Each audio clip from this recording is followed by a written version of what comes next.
Greetings and welcome to Lesson 4 in TheAdipose's LittleBigPlanet Karting tutorials. And today we're moving away from the racetrack and towards the battle arena as we try and create a basic first-person shooter in LittleBigPlanet Karting, complete with custom HUD, custom controls and custom weapons. So let's get battling.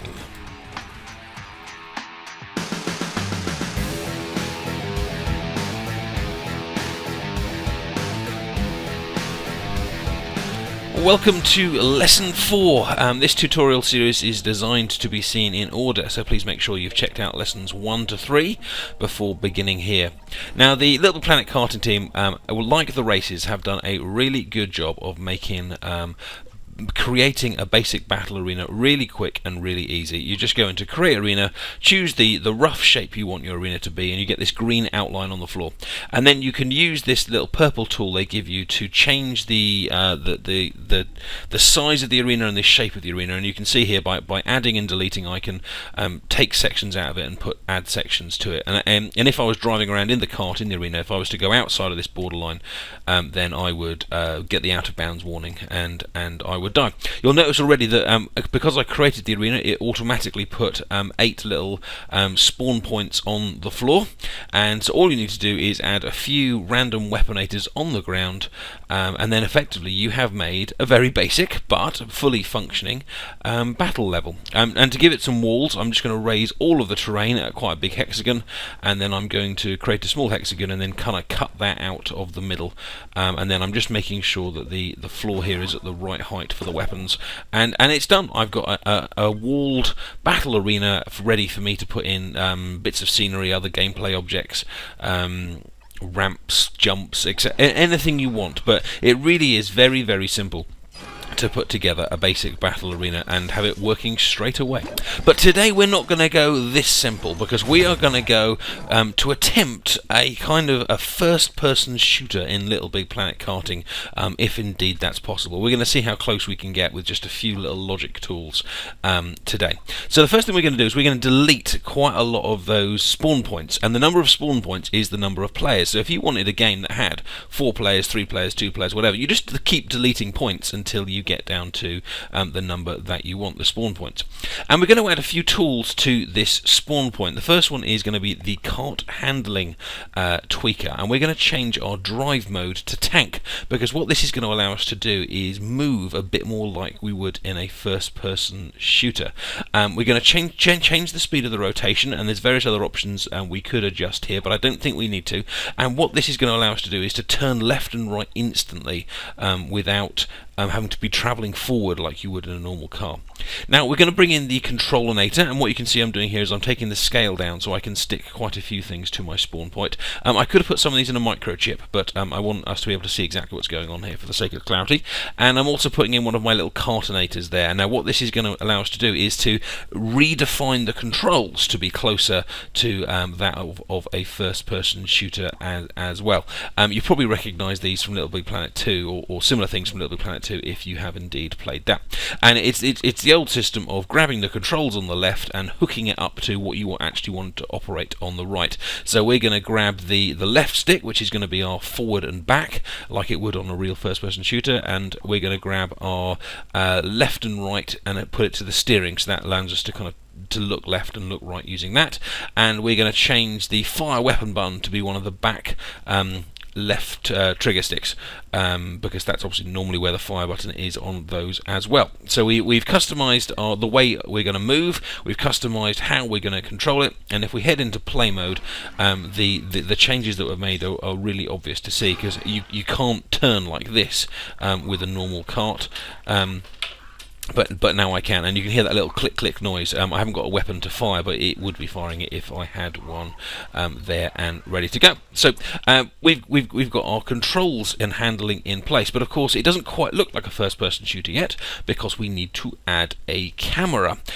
So we're actually kind of looking out of the front of Sackboy rather than looking from behind him. And to do that, we're going to get a game camera, shrink it down a little bit, and add it once again to the spawn point. And if it's on the spawn point, then that will actually control everything thing that is done by that particular Sackboy. And you then need to set up where exactly you want the camera to be, and this is how they did it in the, if you've played the level where you're looking at the front of your kart on the Grand Prix levels, this is how they did it. So we're just going to get out the camera and we're going to set it to look out just in front of Sackboy and just a little bit up as well, so it kind of feels like it's about head height. There's various other options here, but none of which make a particular big effect for what we're doing. Head into play mode and just check that you've got it in the right place, and it'll probably take you a few attempts to tweak it. As you can see here, I can see the bottom of my kart slightly, and then after a few more tweaks, I could, when I was travelling at full speed, I could see like my head. So you just keep tweaking it until you've got the camera in a perfect position, and then you're ready to go with that as well. Now, once we have got the camera and our handling in place, we can actually look at the spawn point itself, and you can choose whether you want a spawn point to be anyone, just human players, if it's just human players, which human players, and then what team as well for team games. So there's all sorts of settings so you can control who comes out of which spawn point. So I'm going to make that first spawn point, my player 1 spawn point, must be human, but then I'm going to make this one, it could be a player or it could be a Sackbot, and it's going to be team 2. So if I have 2 human players, they will both be human, but if I only have 1 human player, then I will have a Sackbot coming out of there. Then I'm going to come into the gameplay settings, and we're going to make a few more tweaks to how this game is actually going to end, because I don't want it to end with time limit like it normally does. You see the 180 seconds there just gone past. I actually want this one to end with score, first person to get a certain number of kills. So I'm changing there in scoring it to end with a hits limit. I'm turning off the time limit by changing it to infinity. I'm just going to add a few little settings while I'm here. Let's give 500 points to the winner, and I want to take off anything that gives scores for drifting and boosting and spinning and all that kind of stuff, and you can do that here in the gameplay settings by unchecking these boxes at the bottom. There's also one there for weapon hit scores that I could have left on or could have turned off. It doesn't really matter, but this is the option here, the hits limit, which is going to allow me to set how many points it's going to be before my level will end. So I'm going to make it the first person to 10 will win. Now let's customize the HUD a bit, which is the heads-up display, which is what we see around our screen. Now, if you go into that option I just did then, you can actually delete and move around existing objects. So I'm going to get rid of the score from the top left because I'm not needing it in my game, and then to customize, to make my level feel a bit different, a bit more original, I'm going to move some of the original objects around. I'm going to put my score on the top left, I'm going to put my player hit info on the top right, and let's move the weaponator over as well to kind of give it a bit more of a custom feel. I've all you need to do is just to do that little tweaker there, and you can really just place things exactly where you want to. But now let's customize the weapons as well. If you go into this section here in objects called Team LBP Objects, you can see all of the weapons, and you can place them in your level. And to do this, I'm just going to come in here, put out the green rocket, and then tweak it a little bit.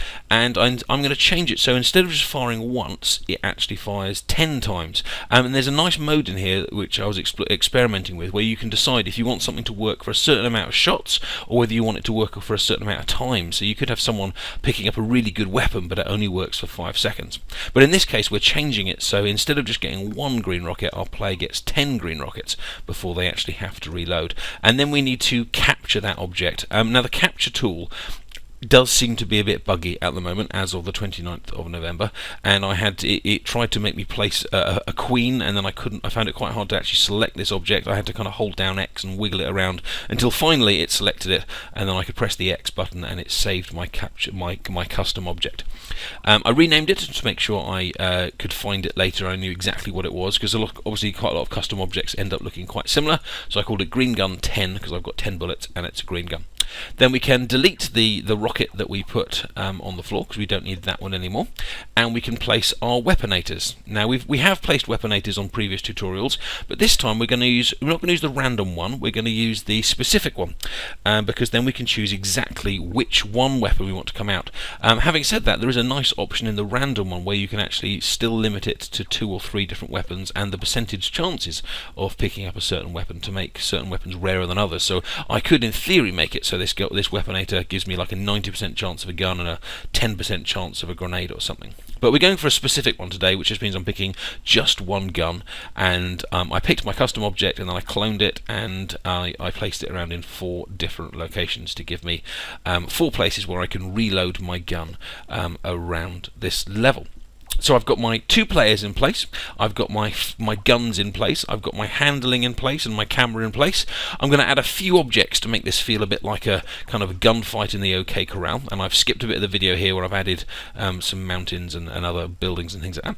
I've moved the scoreboard into a scenic place where there'll be some buildings in the background, and I'm going to have a look at this little bit thing here that says change the panorama style or change pano style, because each level comes with 3 preset options for the sun color, sun direction, fog and things like that, and of course you can completely customize them yourselves, but it's nice to have these shortcuts sometimes, especially if you're just making a quick level.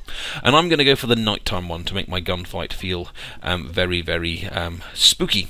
And I'm just going to spread out my buildings a little bit, because sometimes the AI will get jammed on buildings if they're too close together. Let's add some music, and I think we're ready for our first playtest. Always save before doing a playtest that involves the AI, because it doesn't actually, as you probably see from some of the warnings, they don't always get their path set in place until you actually save the level. So I'm going to do my little playtest, and I'm delighted to see that my controls are working perfectly, my ammoed gun is working perfectly. I played all the way through a round and I was pretty happy with it, but I wanted to make a few little tweaks. I felt that having just 2 players was a little bit slow. I thought the carts were moving too fast, they were kind of moving as if they were still cars rather than people, so I dragged in the handling while I dragged the speed down to the minimum. I spread out my level a little bit because the carts weren't moving into the middle section because it was so crowded with objects. Because you do have to do experiments with when you've got AI, because AI does not always work in the way you expect it will. And I'm going to add a few more players by just cloning that AI spawn point a couple of times and putting it next to the other weaponators. And after that, I think we have a fully functioning, but basic, admittedly, first-person shooter in LittleBigPlanet Karting. I hope you learned something new from this video, and if you did, or if you enjoyed it, please give the video a like, and do subscribe to the channel if you want to make sure you don't miss future lessons from TheAdipose.